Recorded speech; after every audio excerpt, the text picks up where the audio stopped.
Okay guys, welcome back. In this video, we're going to discuss quantizing. Now you may be asking yourself, what exactly is quantizing? Well, quantizing is setting notes to specific beats and bars using our grid. And say we created a performance using a keyboard or a electronic kit, we may need to tighten that performance up. So I've created something that's pretty rough. I'm going to play for you now so you can hear it. It's a very rough drum performance that we're going to quantize together.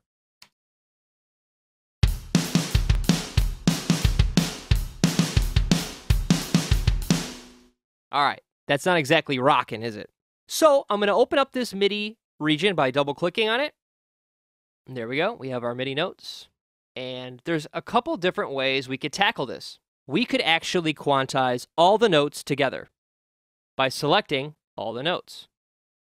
We could also do it individually by selecting all the notes per key. So if you click on a key, all the notes associated to that instrument will be highlighted and selected. So let's start by doing that. I'm going to select the notes that I want to quantize, right-click, and scroll down to Event Operations. And as you can see, that gives us several different options, but the first option is quantizing. Now this window opens up, and I wanted to mention that there is a drop-down box where you can get back to the other options without having to reopen. So if you wanted to change the velocity, you can just stay right here within this window. Now there is what to quantize, which defaults with note on and preserve note duration. That's fine. And we have our quantize grid selection, so we can choose a grid to quantize to, which is important. We can also make it quantize to tuplets.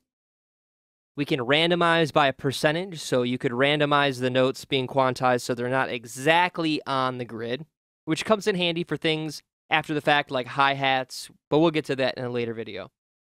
You can also change the swing by percentage. So you have a couple different options here when you're quantizing. I like to keep it simple and pretty straightforward. So we've got our hi-hat selected, and we've got our grid set to eighth notes, which is fine. And all I'm going to do is click Apply. Now before I do that, I want to zoom in here so you can see what happens to these notes. Boom. They all click right to the grid. I'll show you again real quick.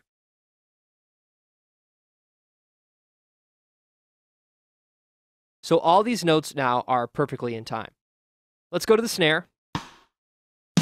There we go. I've selected all the snares in this region. I'm just going to go ahead, keep it at eighth notes, click Apply. There it goes. Everything looks good. And our lovely kick.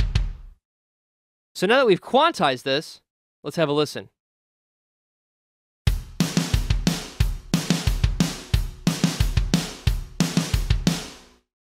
I'd say that's a pretty good improvement. Now let me go back and let's quantize all of the notes. So I'm going to turn off this so you don't have to hear it while I select all the notes. So I've got all the notes selected, and all I did was click and drag to select all of them. There we go. Now I'm going to keep the grid at eighth notes. And this time I'm just going to add a little bit of randomness on there, maybe 29%. And all the notes are on the grid. Now you can see this guy right here. They're all a little bit randomly off the grid. Now that's partially because of the randomness. So you can see the hi-hats aren't exactly on the grid, which is nice. Let's listen to that.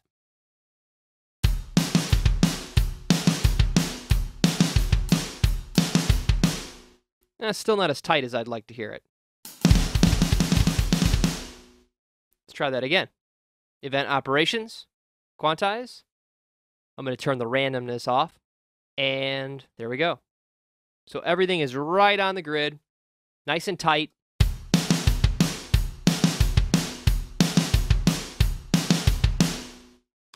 So there you go. That's quantizing. So to review, we've discussed quantizing as being setting notes to specific bars and beats using the grid. We've taken a performance that was loose and tightened it up. We've discussed the event operations window and some of the tools involved with quantizing. And in the next video, we're going to start programming our rock drums. Thanks for watching.